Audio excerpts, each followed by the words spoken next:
Welcome to an all-new episode of Geek-Men and the Masters of the Thundernerds. I'm Dustin.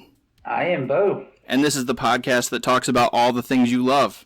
Without all the hate. That's right. It's good to be back. So with us, we have a very special guest today. Tell us about it. Very special. We came across this up-and-coming filmmaker because of through horrorwriters.com. Thanks, Dusty. Yeah. Why don't you introduce yourself and give us a little taste of what you do? Sure. Hello, everybody. My name is Aleksandra Svetlichnaya. I am a filmmaker, just like the guys said. I work in the horror, fantasy, superhero, action, comedy type of genre. I have a short film series that's an anthology of short films. It's collectively known as the Dinnerverse, being that the first film in the series was called Dinner, and that's where the rest of the series kind of started and came from. Again, it's very much in the horror action genre, some comedy, some fantasy, or kind of a blend of all kinds of things. It's very girl power centric. I'm a big fan of female empowerment, and that was always a big inspiration for me. That's kind of what I do. That's awesome. It's very easy to compare it to. It's almost like a short film version of the Cornetto trilogy that Edgar Wright does. How you kind of use the same cast, it has the same vibe, but each film is very different. Yeah, the whole idea is that you can really watch them in any order. You don't have to have seen one to enjoy another one. But if you have, there are a lot of connections. There's a lot of Easter eggs kind of planted throughout. So the more of them that you do watch, the more familiar you become with the series, the more fun it is, I think. But you can definitely watch one or, watch another one with a friend who hasn't seen previous ones, and everybody can equally enjoy them. Yeah. So how did the first one being Dinner, how did that come about? It's going on, 3 years now? Oh my God. Please do not ask me to do math right now. That is not what I came here for. Quite more years than I feel like. It feels like yesterday, but at the same time, it feels like, 27 years ago at the same time. So, let's go with 3, something like that. But yeah, the first film started out, honestly, I started as an actor. So before I was a filmmaker, I started as an actor. And I've always loved action films, cool fight scenes, horror, stuff like that. But as I got into the industry, I realized very quickly that that was not the reality that I was exposed to. Those were not the roles that were available to me. The things that I was booking were like, okay, girlfriend, model, pretty girl number 11 who gets murdered first, Right. So not very female empowering at all. But also just not very exciting for me. I mean, listen, to be honest, as an actor, it's always flattering and amazing to get booked. That's certainly the goal. You always want to work, of course. But when you do feel like you want to be doing more and you're not, I think maybe that sometimes that's when people quit. And then other people who are crazy like me, then they decide, okay, I'm going to direct my own. So that's kind of how the first Dinner started. I was like, all right, well, I don't have anybody, offering me these types of roles. Nobody's shooting these kind of projects as far as I'm aware of where I'm based. And I was like, okay, so I'm just going to do my own. And people always say, oh, well, wouldn't it have been easier to maybe, just write or just direct? Or because I kind of just jumped in and did everything. And I was like, wait a minute. Filmmaking is not about being easy. Filmmaking is about, probably losing your mind a little bit. A little bit, yeah. But filmmaking is really about fantasy, at least it is for me. So it was never even a thought in my mind, like, oh, maybe I should pull back on this a little bit. I was like, nope, I'm doing it. So that's how Dinner came about. I was like, okay, I'm tired of this. I want to be doing something else. So I just, instead of sitting there and complaining about it or quitting, I just said, okay, so I'm just going to do it. And that's it. Yeah, that's awesome. Worked out very well, too. You got entered in film festivals and it won awards? I don't believe we've won anything yet. So if anybody wants to like send me an award, please do. Well, I'll give you an award. It's good. But we have been to quite a few Comic Cons and film festivals. I've won. It sounds crazy, but I want to say like in different places in the world, even not just in the United States, because we do have a little bit of a fan base over in the UK, which is super exciting. But yeah, it's taken off a lot more than, I mean, I never expected it to really, take off at all. I just thought, okay, I'm going to shoot this thing that I want to do, and maybe people will like it, but that wasn't the thought. I didn't intentionally create it to try and like get it out there and like quote unquote become famous or something like that. I did what I was interested in. So it was very surprising to me in a sense of how much of a response it has gotten and continues to get. I mean, like I'll check into our YouTube, a couple of times a week, and every single time I check on dinner, it's like, 50 more views, 30 more views. I'm like, oh my gosh, like it has over 13,000 views at this point, which I realize like on social media, like it's not 13 million, but like for a zero budget short film from a first time director, like I mean, I'm fairly proud of myself for that one. Yeah, you should be. You can tell everybody, including yourself, you can tell everybody had fun making it. I think that's why it just comes across. That's why it's so much fun to watch. Thank you so much. And that's so important to me. I mean, also, obviously, because we are very much no budget still to this day. Every single dinner movie has been made on no budget at all. So for me, just from that standpoint, knowing that everybody's volunteering their time, their talents, their equipment, locations, whatever it is, I want to make sure everybody has fun. But even if we did have like a multi-million-dollar budget, I would want people to have fun, because I think if we didn't want to have fun, we would all become like accountants or something. No offense to the accountants out there. But in case, you guys didn't pick up on it yet, doing math is not fun for me. So like being in film, you get to play make-believe. And again, it's that fantasy aspect. So I think if you're not having fun, I think you're doing film kind of wrong. Right. Yeah. That's great. I love it. Thank you, guys. So the next one was Breakfast, which is actually my personal favorite.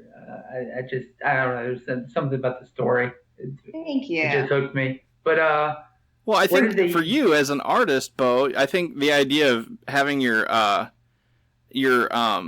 drawings come to life is something, or maybe I watched these all back to back. Maybe I'm getting confused. No, is that the right? Okay, yeah. I think maybe having your drawings come to life is something that I think even when I was a kid and was drawing, I fantasized about. I think that was a really cool idea. Yeah.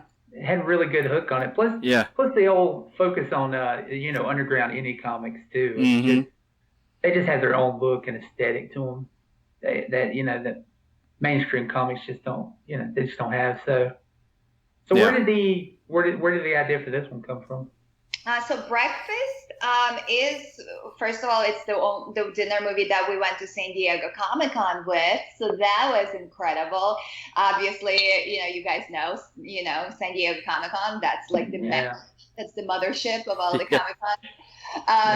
That was so exciting to go there and show there and have like a little panel and everything. I mean, there's actual footage on your YouTube channel. Of the panel, if you want to. Svet Studios. Yes, correct. If you want to go check out all these videos. But yeah, you have the panel there too from that. Yes, we do. We always try and get as much video footage as possible when we have panels and events, and of course going to SDCC. We're like, it's huge. Yeah, what was that like? Insane, overwhelming, amazing. I mean, they literally take over San Diego. It's crazy. Like San Diego just becomes Comic-Con. Yeah. It's an amazing experience. I feel like I'm still processing, and this was like 2 years ago. I hope it's not, one and done. I hope we get to go many more times. But that, that was an insane experience. I'm just so proud to have been a part of that. Again, completely no budget, completely no money, everybody just coming together to create something. But yeah, Breakfast was the second film in the series.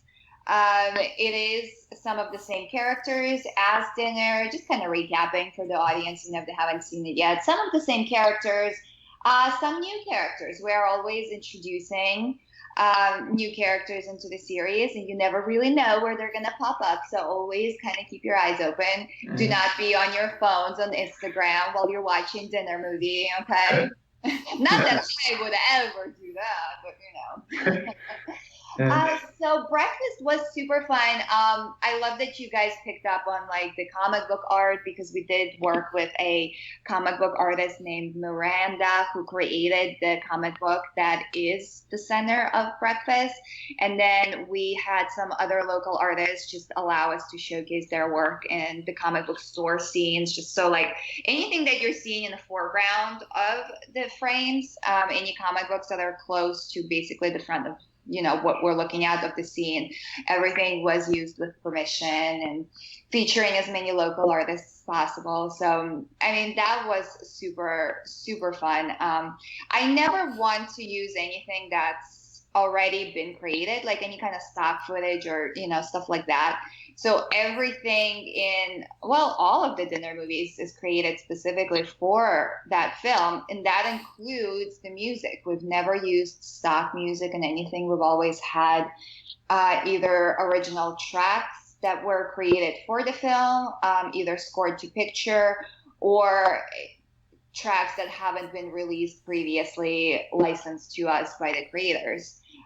So that is something that I definitely take a lot of pride in, and that's something that's important to me, and that's something that I don't see a lot in a lot of indie films that are no budget. Usually, people are using stock music and stock art and stuff, and that's just not something that again, that I was interested in doing. No, yeah, it's some artists that it's kind of like by any means necessary, and they'll cut corners, but then I think a lot of them will inevitably they'll run into problems later on. Oh, of course. I mean, even if you're just talking about going to Comic-Con. Well, do you know how much paperwork San Diego asked from me? I had to send them a release for everything, every actor, every piece of music, every piece of art. I had to show them that I had permission to be using this stuff on screen because they don't want to get sued. And that's pretty much every Comic-Con, every film festival.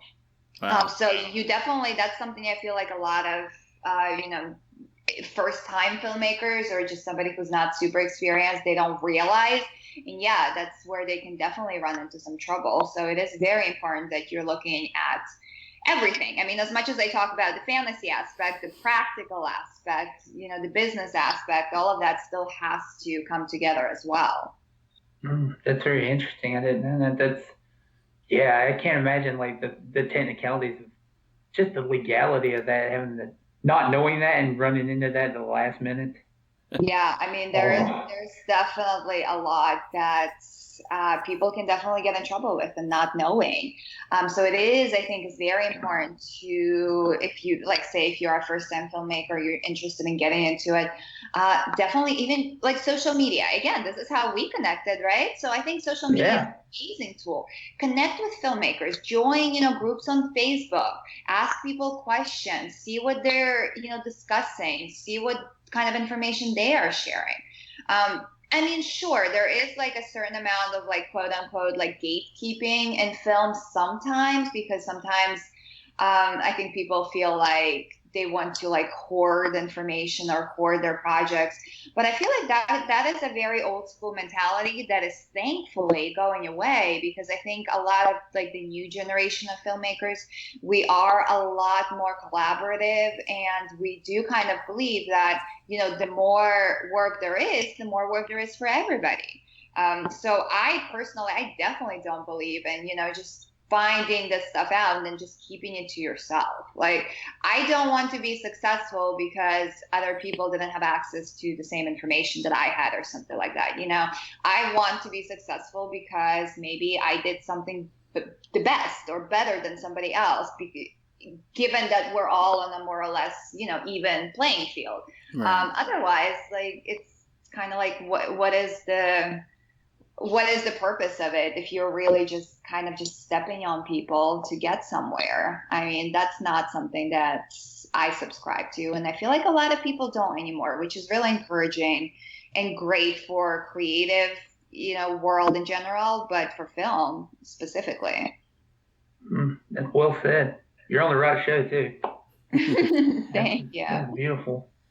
Thank you. So next was Midnight Snack, which I really picked up on the. I love the supernatural references in this, but this one was. I liked it a lot. What any crazy stories about that one? What was that one like shooting? I mean, there's always crazy stories. I mean, it's with us, but also just with film. There's always something. I mean, even just simple things like after shooting Breakfast and having multiple locations, and people don't know. So when we shot Breakfast, we shot all the inside stuff. So anything that happens inside the store and inside the house, we shot all of that in February of that year. And then we had to wait until June to shoot all the outside stuff because obviously weather and it's cold where we live anyway. So for then writing Midnight Snack, I was like, okay, I'm going to simplify things for myself. I'm going to have everything be in one location. It's going to be easy. We don't have to worry about the weather. Cool. Awesome. We shot in I want to say it was April at this, honestly guys, at this point, it's all blurring together. But I want to say we shot in April, right? So one of those months where you're not thinking you're going to be too hot or anything like that. And we're inside. So we're like, this is fine. One of the days, it was a freaky 90-degree day. And of course, the air conditioning in the house was broken. So, but also, even if it wasn't broken, what a lot of people don't realize is you cannot run air conditioning or heat while you are filming sound, or rather while you're recording sound, because you're going to hear it. And that's not just indie film. That's any kind of production I've ever been on, any kind of big projects. It's everything. You can't get around it. You have to turn that stuff off. So even if the AC wasn't broken, we still couldn't use it. So we were all stuffed in that one room with 90-degree heat, with the windows closed, with the windows blacked out because it was supposed to be nighttime and it was during the day. And there I am doing my stunt sequences and being upside down for prolonged periods of time. Yeah, my brain was leaking out of my ears by the end of that. So, I mean, granted, there's not much sanity left in there anyway, so it's fine. But yeah, there's always some kind of crazy, weird stories that happen on film sets. Yeah, that's funny. That's great. I like that. So you have a new one coming out. It's fixing to come out. I'm jealous. Don't forget about HOR D'OVEURES. I think that's the one that you guys are. Yeah, because it's not available to the public just yet. Yeah. We have been showing at some film festivals. We have a screening coming up. But yes, we've been showing at film festivals. HOR D'OVEURES it's a little bit different. I mean, the whole idea with the Dinnerverse is that each film, not only is the story self-contained in a sense that anybody can enjoy it without having seen the previous or other ones, but it also is meant to have its own look and feel. So even though there is something that always connects the entirety of the series together, every single installment's a little bit different. So with HOR D'OVEURES, what was unique, first of all, it is a 100% female cast and crew. So all women all across the board made this film. That was very important to me. That is not something that I've ever been a part of. That's not something I've ever heard of being done, especially not in horror. So that was something that I'd wanted to do for a while, and this is the one that it all came together on. And I was very excited and very proud just to be around so many talented, amazing women, because it's not unusual to be around women as far as cast, as far as other actors, but it is very unusual to be a part of something that has a lot of female crew members. I mean, I still work as an actor and as a model actually to this day. I mean, Dinnerverse is not the only thing that I do. And every time I'm on set of whether it's a TV series or a film or a photo shoot, I am primarily surrounded by men. And even when they're, awesome people, that's great. Like, I have nothing against men, certainly. But it's just, I'm always like, where are the women? Where are all the ladies? Because I know there's so many talented, amazing women who are professionals in the film industry. And it's just very sad to not see them included. And I feel like we need to change that. So for me, not that I can change, the way any other production is run, but for me, I am always very female forward. But for this specific one, I wanted to do all women all across the board. And it's one of my, I mean, they're all my favorite. It's like trying to pick a favorite child. But like, or so I'm told. I mean, I don't have actual children. I just have films and all cast and crew for all my children, basically. But this one is just special in that way. So it's one of those things that I feel like just is always going to set it apart, just because of the way that I put it all together in that way. Yeah, this film's also special in the way that you shot it as well, too, correct? That is true. So we did shoot on actual film. Yes, like the actual film, not digital. Which I feel like I have to explain to people because nobody knows what that is anymore. We're old. Yeah. So a lot of the time people think it's just we use the filter, like we shot digitally and then we just use the filter on it to make it look like old timey. And I'm like, no, this is not Instagram. We actually shot it on film, like actual film. Yes, like old cameras, old film, all of that. That was a experience. I mean, an experience that's really the only way to describe it. People, even film people who are not, older, so like millennials and after, they have no idea. Because not that I'm not a millennial, but I'm a film person. I like to learn about different stuff, and I don't think digital is the only way to go. But you have no idea what the challenges are because it is so completely different. Mm-hmm. Even from like the very first day that we were shooting, the camera just broke. And we were like, what do we do now? Because if it was digital, I have 27 film friends who I could call and beg them to borrow their camera for the day. Film, though, I don't know a single person that I could call and, say, hey, we need a camera. So thankfully, our DP happened to own multiple cameras. So, I mean, we did film the rest of the film. But it's stuff like that. I mean, it being vintage cameras, you don't know how well they're going to work. I mean, you never know with technology, let's be honest. But, especially when you're using something that's nowhere near, recently made, you really never know what's going to happen. You don't have playback of any kind. You don't know what you're shooting at all. The best you can do is look through the viewfinder of the camera and see kind of sort of what it looks like through there and then hope it looks that way when it comes out. Not always the case. You have no idea if something is overexposed or underexposed. So essentially meaning, is it too bright or is it too dark? Right. There was actually a lot of the footage that didn't come out. There was, I would say, at least 25% of the footage didn't come out. And that is something that you don't know until you send it off to a lab and then get it back. Because you have to send the film to a lab to have it scanned in.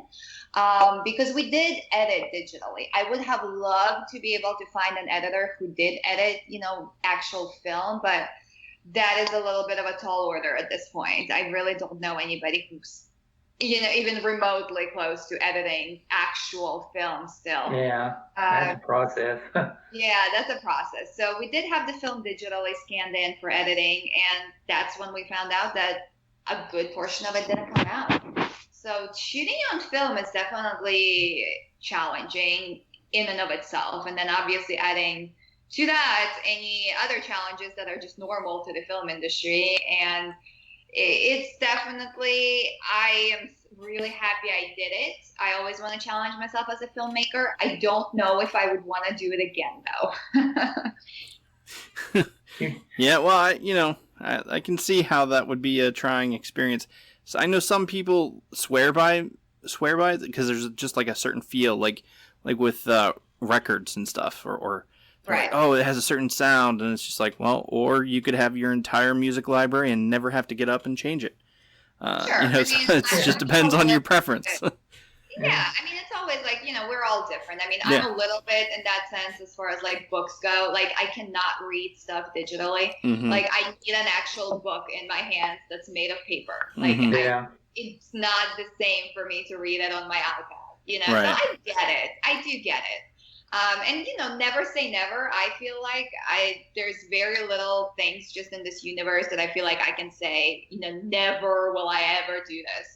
For the most part, I think things change and we change our minds, and I think we should give ourselves the freedom to do that. So who knows? Maybe I'll decide to shoot on film again one day. Never know.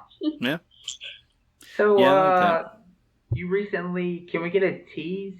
Because you recently wrapped I know it's a little early to talk about the next one, considering the new one hasn't been released yet, but you recently wrapped the next one. Yes. Part 6. Next one. Yeah, the next one. The next one. Well, I feel like I can give you guys a little something. Yeah, a little tease. Give us a little exclusive. Well, you guys told me that, at least one of you guys, Bo, you said breakfast was your favorite. Yeah. So I think you'll be very excited to find out that this next dinner movie is actually a prequel to Breakfast. Ooh. Interesting.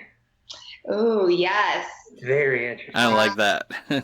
You're going to find out a little bit more about that whole mysterious comic book that is happening. Yes. Yes. The Jack Nicholson gift. Exactly. Yeah, exactly. So I think that's about as much as I want to reveal now, but I think that's a little tidbit for you guys to look forward to. Oh, that's plenty. That's great. Considering, how much longer would you want to continue in this series? Especially, I know there's only so many courses of the meal, but then again, there's Tolkien and the Hobbit's courses of the meal. You could just go on forever. Yeah, so, I mean, forever. You could do second dinner, second lunch. I mean, again, why limit myself? People always ask me, when am I going to direct a feature film? And I'm like, why would I want to?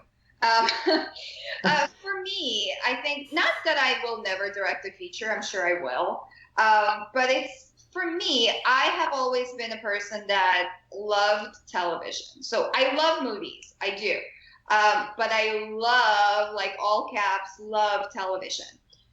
For me, I always felt like, why spend 90 to 180 minutes or however long, because movies are super long now, with characters when you can visit with them once a week, or now with Netflix you can binge everything.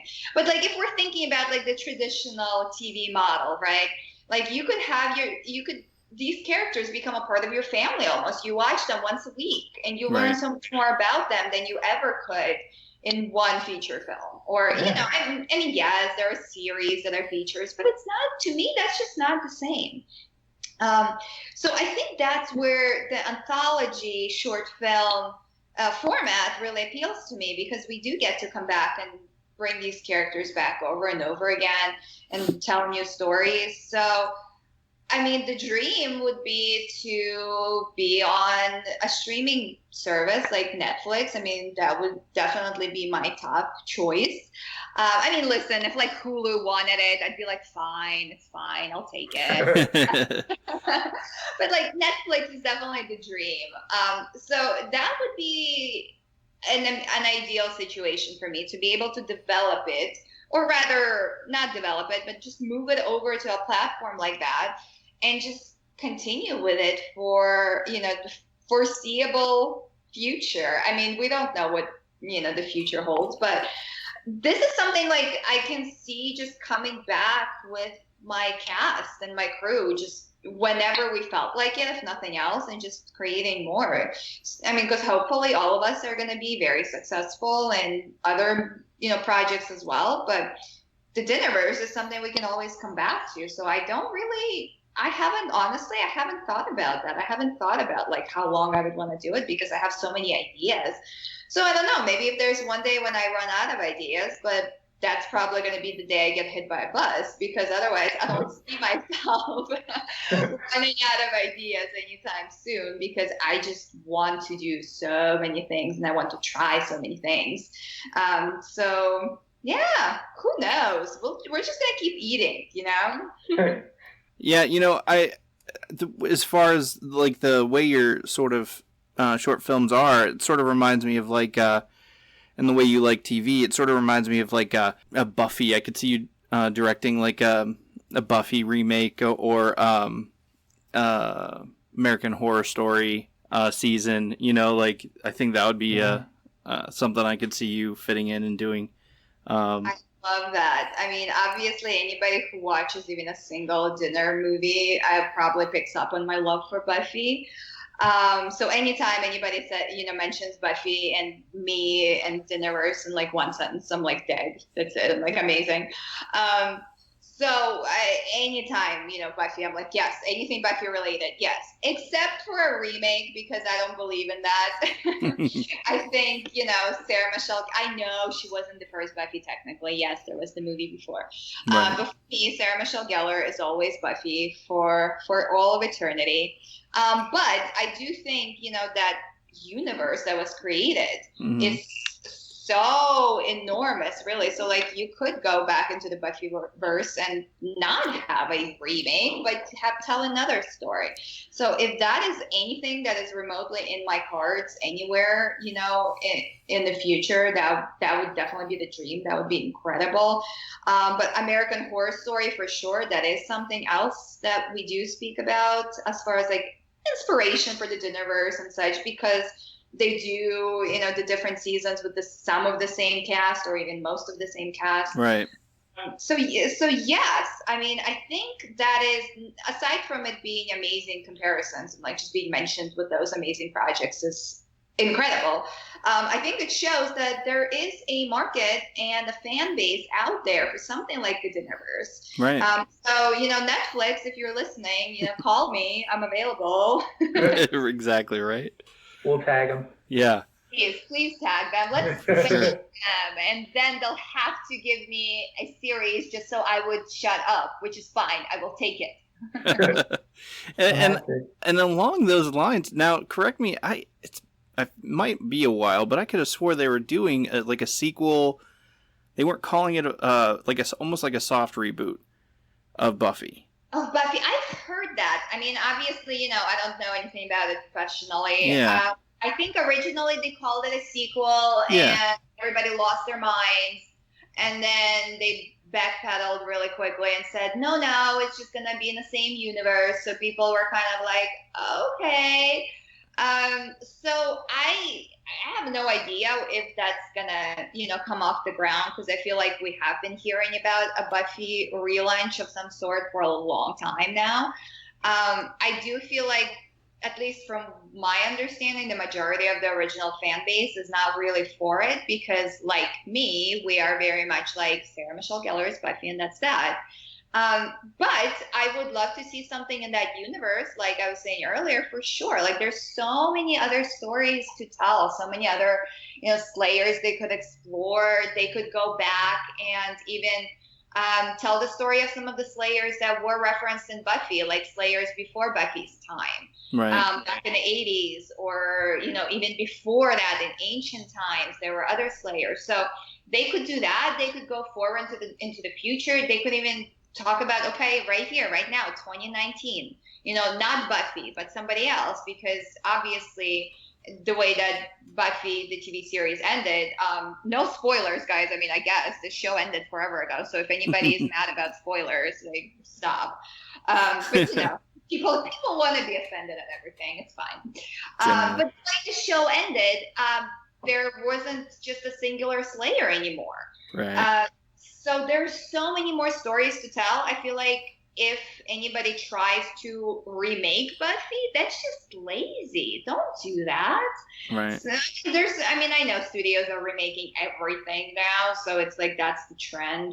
But there's no reason to remake Buffy, and there's no way that there is a successful way to remake Buffy because it was so special to begin with. You can't recapture that.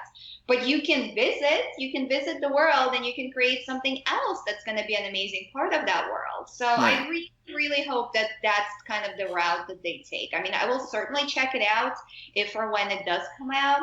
But I do hope they don't try to just do like a remake of it, because there's just no way that that's going to work.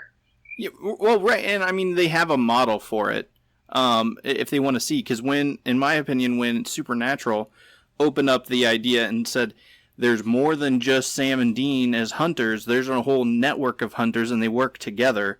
And they sort of opened that up. It was just like, whoa, this just got interesting. Exactly. And it's like they could do the same thing, just keep building out with Buffy. Like Buffy, Sarah Michelle Gellar could make appearances, and it could be about some young one if they really needed to, because they want, everything that I've seen so far is like, oh, they want a diverse cast and all this stuff. But, that instead of just saying, oh, this is, a remake and we're going to take all these same characters and just make them new, well, just have it be a whole new person just in the same universe. That way, Sarah Michelle Gellar could reprise her character and come back, or other characters in the past, So exactly, absolutely. And I mean, they wouldn't even have to have Sarah Michelle Gellar physically appear, though. Like, they could just have her voice, like on the phone or something. Like, people would lose their minds. Like, that would just connect it, and it would be amazing. But I mean, I am all for diversity, absolutely. I mean, let's forget we had Kendra, who was from an unspecified island. Who knows where she was from? But we had Kendra. We had so many Slayers again in the past. We had a female, obviously they're all female, but like we had a black Slayer, we had a Chinese, Asian Slayer. We had so many other. So it's not like Buffy wasn't diverse. I think that's what people are forgetting. Yeah. Or people who are not actually familiar with the series, who are having opinions, because everybody has a million opinions, which is great, but not when when people are just getting offended without having all the facts. So yes, I mean, diversity by all means, but you could have the diversity whether it's by diving into the past in the stories or into the future. And if they could get Sarah Michelle Gellar to appear here and there, and maybe other original characters, I mean, that would be amazing for sure. There's so many ways for them to do what like Supernatural did. So there's absolutely zero reason to try and like remake the show.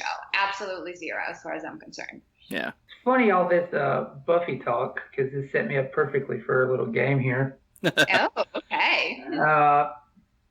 Courtesy of Dusty, horror writers. Hey, Dusty. Yeah. Shout out to Dusty. He's great. He's an adorable man.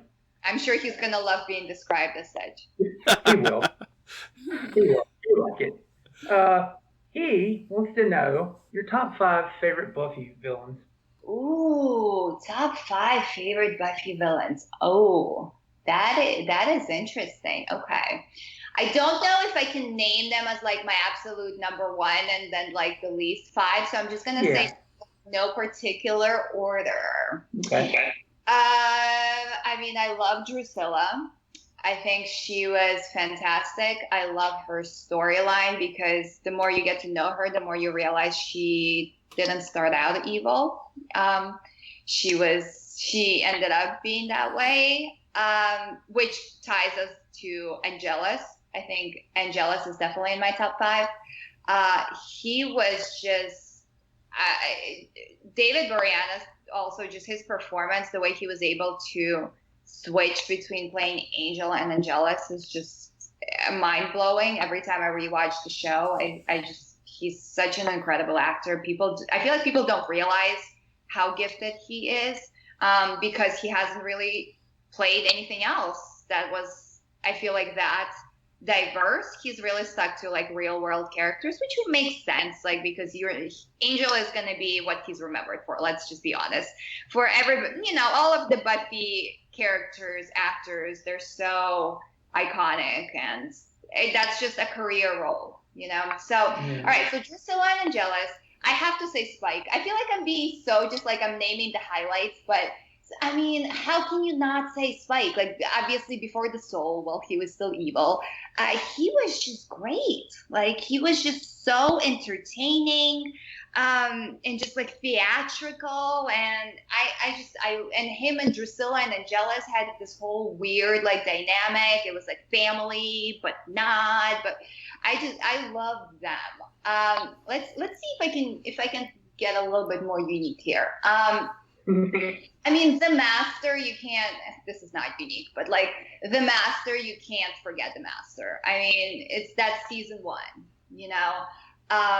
it was just season 1, I feel like will always just hold a special place in my heart because it was the first one, and it set up the show in such a way. Like I can just watch season 1 over and over and over, just self-contained. Because that whole storyline is just with Buffy and the prophecy and the Master. I find that it's just so compelling and moving. So the Master for sure. This is a little bit outside of the box, but I think the Initiative, you guys know what I'm talking about, in college, right, with Riley. The Initiative as a whole, I felt like the whole government organization, that was a major villain. And yes, we could break it down and talk about, Professor, we could talk about Adam, but for me, it's an entity, and sometimes I think those are scariest because those feel more real. Not to say that, there can't be a Hellmouth, because I'm sure there is one somewhere, but a government entity that is very much evil, I think that is something that most people can feel like it relates to the real world in some way. So I think that is definitely a villain that I find to be very impactful. And I'm going to give you a bonus, number 6, just because we're going out of the box here. I think the way the Watchers Council treated Buffy in many ways, they were villainous. Especially in the episode where they took away her powers and she had to fight without her powers.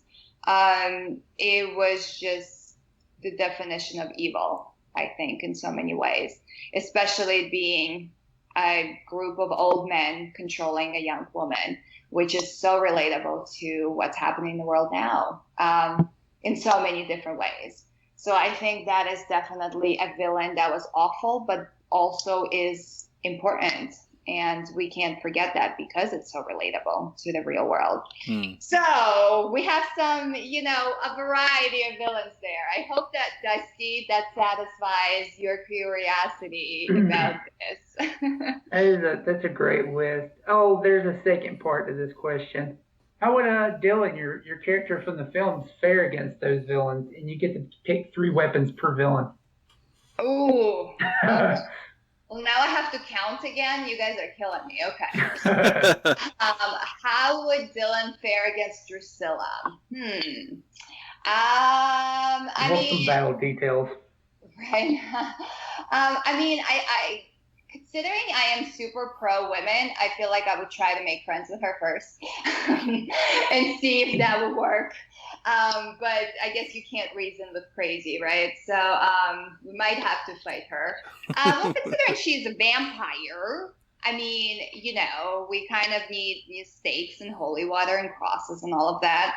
But you know what? I'm going to take maybe the easy way out, maybe not. In that one episode, and I am blanking on what the name of it is. But do you guys remember the episode where Buffy has a rocket launcher and she shoots it at this is when Angelus is evil, and it's him and Drusilla and Spike, and they have this whole demon, the judge, right, when they assemble the judge together. and no weapon forged is supposed to be able to stop him, but a rocket launcher was not forged out of steel, so Buffy used it.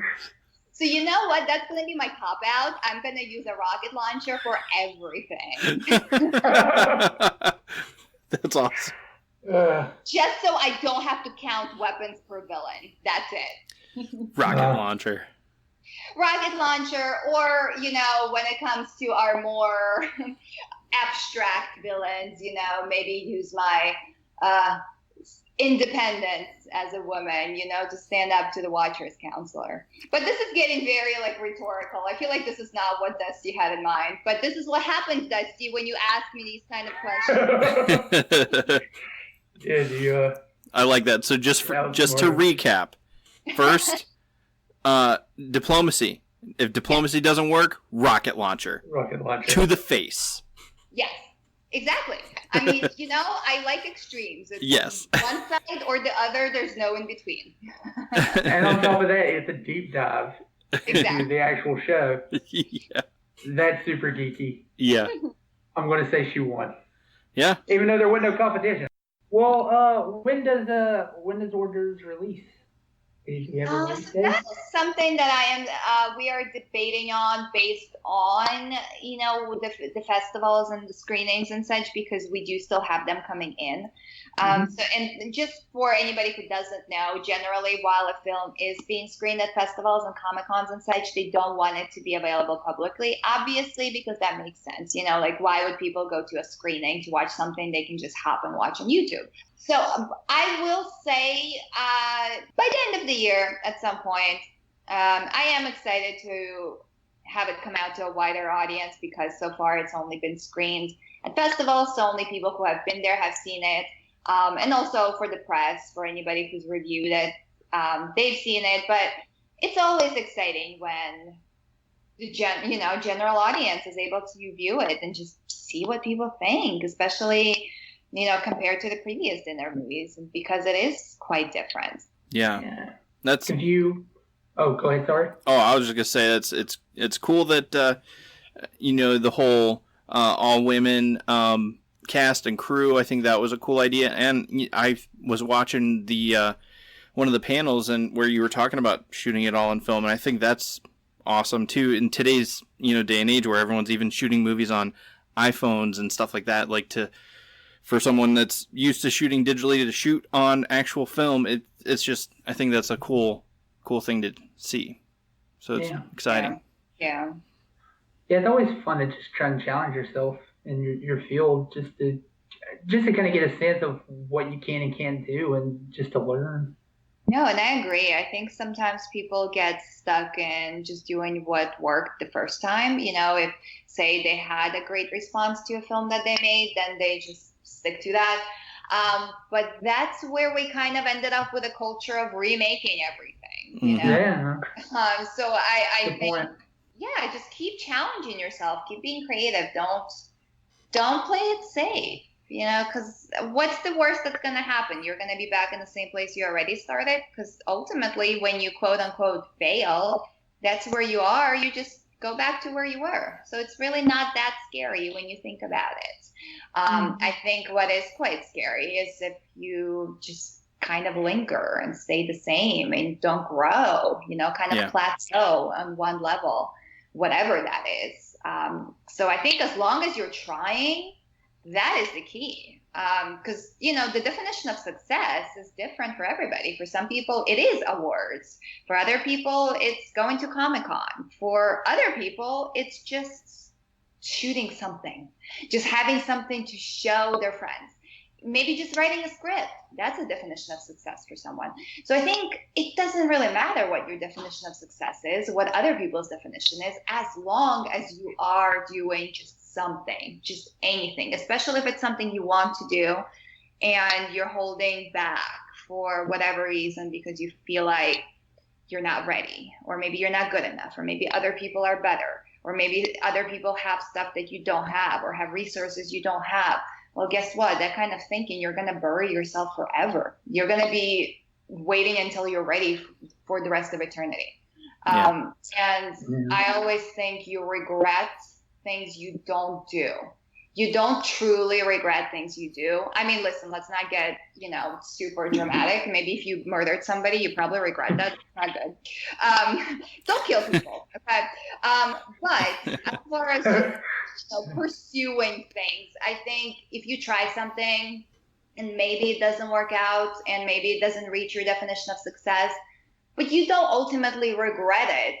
Because when you don't try something, that's where like the actual regret is. That's when you think, oh, well, I wonder what could have happened. And I think that's the worst. I think that is actually the most scary horror of all of them, wondering, what could have been. So I think if you feel like there is something, whether it's film, whether it's anything else in your life whatsoever, that you're going to wonder what could have been, then I think you should just go ahead and try it, because no matter what the outcome is, it's going to be better than wondering what could have been. Yes, Absolutely. Thank you for coming to my TED Talk. You tied it up in a bow very, very nicely. Yeah, and I mean, you basically said exactly what, this podcast stands for, and specifically me, Dustin, have been pushing for in both myself and in other avenues of my life, as far as creating creating another podcast called Creating Positive Change, and helping to co-found a nonprofit organization called Don't Raise Statistics. We're constantly moving forward to try to invoke change, like instead of what if, keep going, exactly what you said. So you came to the right place. Like what you're saying, it's coincides. I totally agree with you. Like it's 100%.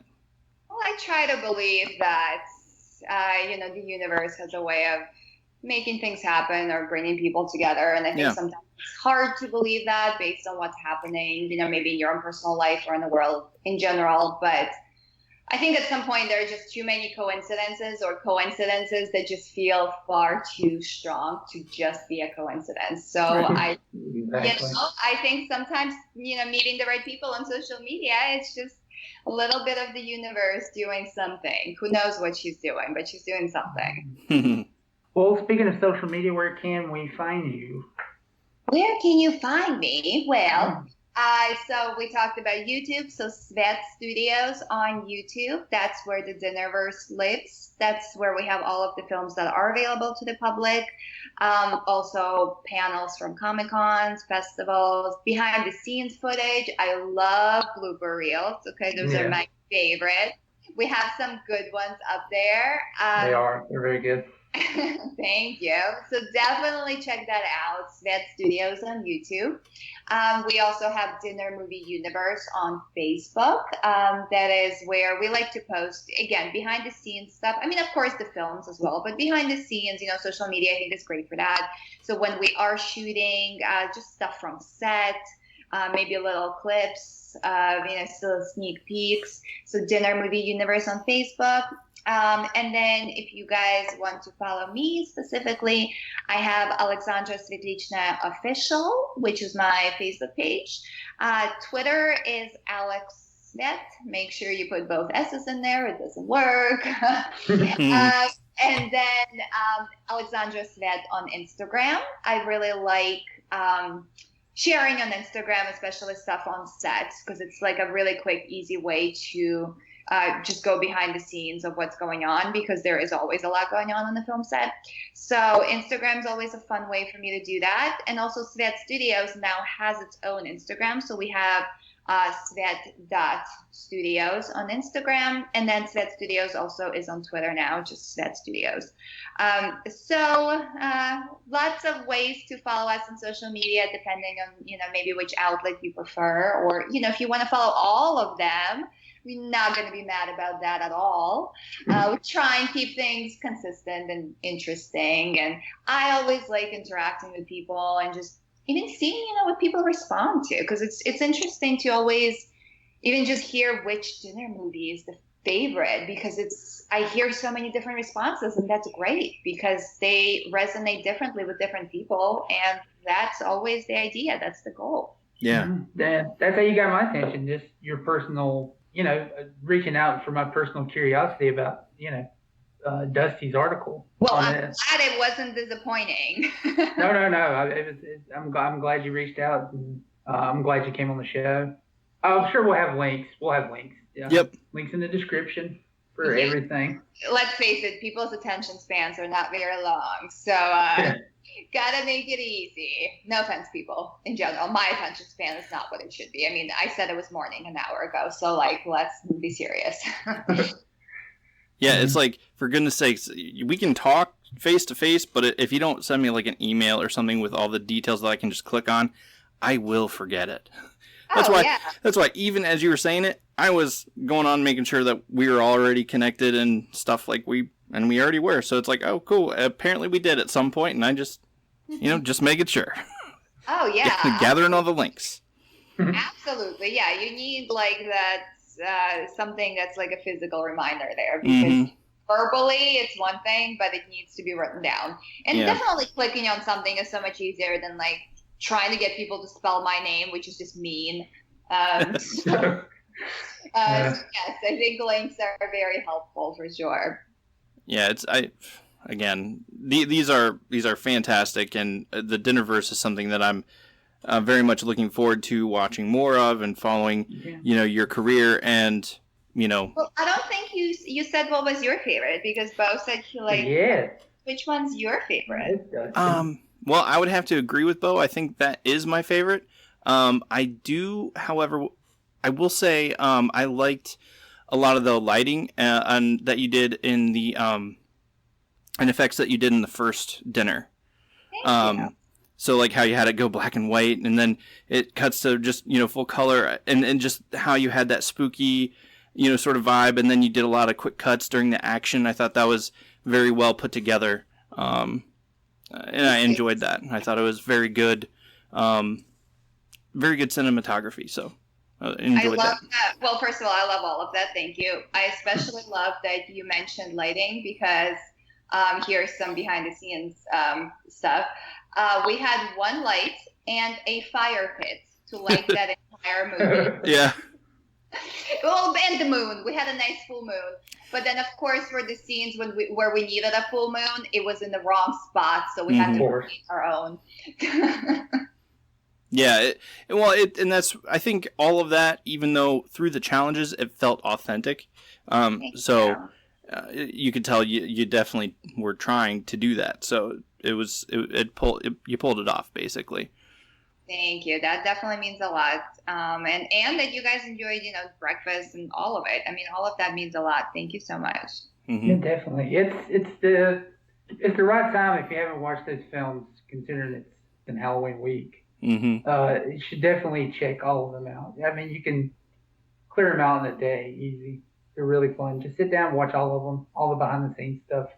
Yeah. It's great. It's the perfect time of year for that. I mean, I'll watch, horror stuff any time of the year, but a lot of people, October, Halloween season, that's the spooky season. So yeah, I think it's the perfect time to enjoy some Dinnerverse. Absolutely. Yeah, and this year has been sort of great because like we had Friday the 13th followed, coming on the heels of Friday the 13th is Halloween. So it's just, I love that when you get a good like Friday the 13th and Halloween like back to back. I just love that. Yeah, absolutely. Some people don't like Friday the 13th, but I do. They're my favorite. It's a bonus Halloween. Yes, it is for me. Yeah, and I feel like I have really good luck on Friday the 13th. So same here. I'll take it. Yeah, same here.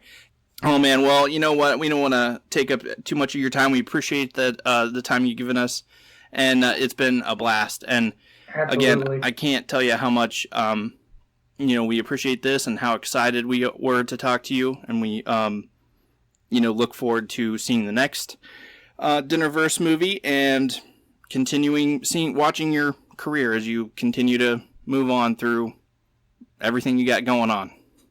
Thank you so much, you guys. It really has been so fun just chatting with you guys. And of course, I so appreciate you guys having me on the podcast and watching the Dinnerverse and having such positive feedback.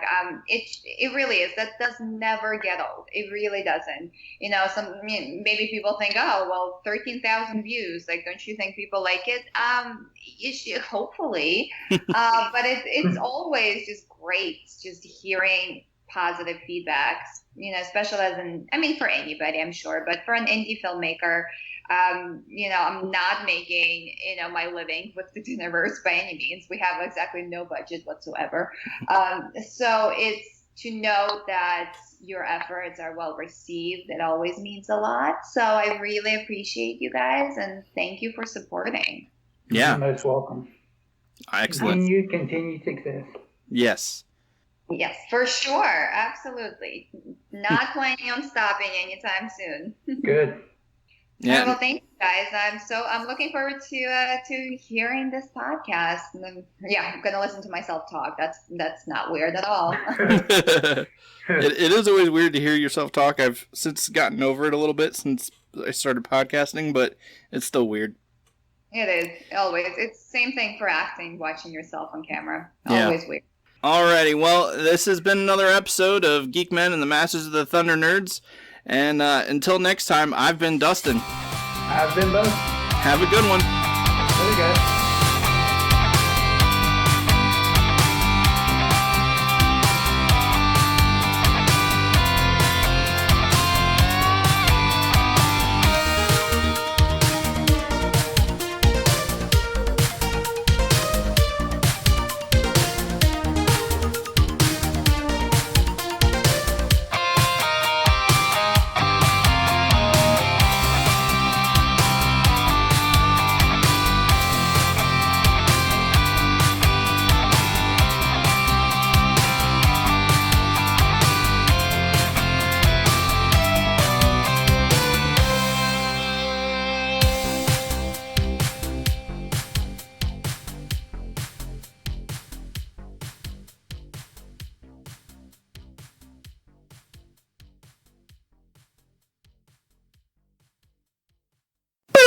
Boom.